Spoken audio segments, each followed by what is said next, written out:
Assalomu alaykum do'stlar. Mana yana bitta sayt sizlarga tanishtirmoqchiman. Ushbu saytda PP kriptovalyutasini ishlashingiz mumkin. Bu yerda ro'yxatdan o'tish uchun foydalanish nomi, email, parolni kiritib ro'yxatdan o'tib olasiz. Albatta biz ro'yxatdan o'tganmiz. Shuning uchun to'g'ridan to'g'ri tizimga kirib olamiz. Mana ko'rib turganingizdek, hozir balansimizda 199 PP valyutamiz bor.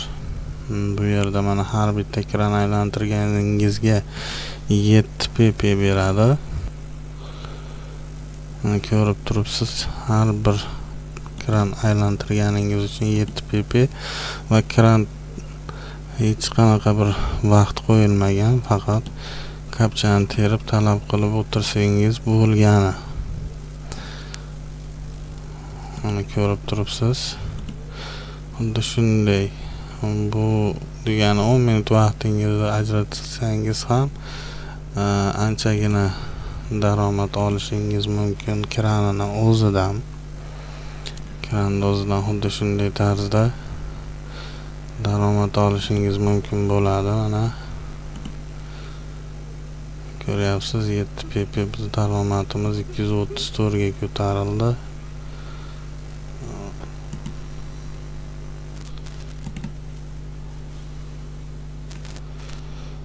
Ha, 241. Qolaversa, undan tashqari yana bu yerda mana PTS reklamalarini ko'rib ham daromad qilishingiz mumkin. Hozirda mana 32 ta reklama mavjud va 893 PP daromad qilishim mumkin bo'lyapti.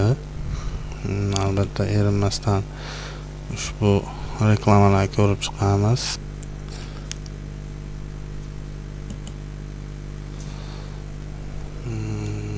333 PP ga ko'tarildik.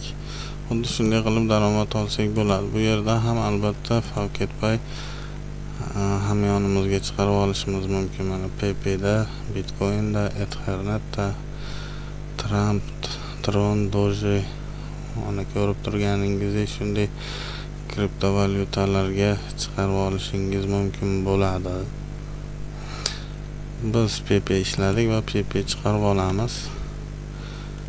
Olib tashlash tugmasini shunchaki bosasiz va muvaffaqiyatli 333 PP sizning hamyoningizga kirib keldi. Mana Favketpayimizda mana hozirgina kelib tushgan PP valyutasi 333 PP bizni hamyonimizga yetib keldi.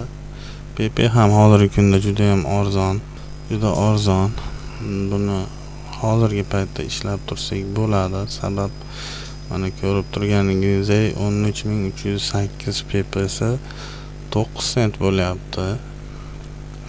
Lekin kelajakda boring ana 2 oy, 6 oydan keyin 1 sent bo'lgan narxi 1 sent, 1 PP 1 sentga ko'tarilganda ham $13,000 biz yechib olishimiz mumkin bo'ladi do'stlar.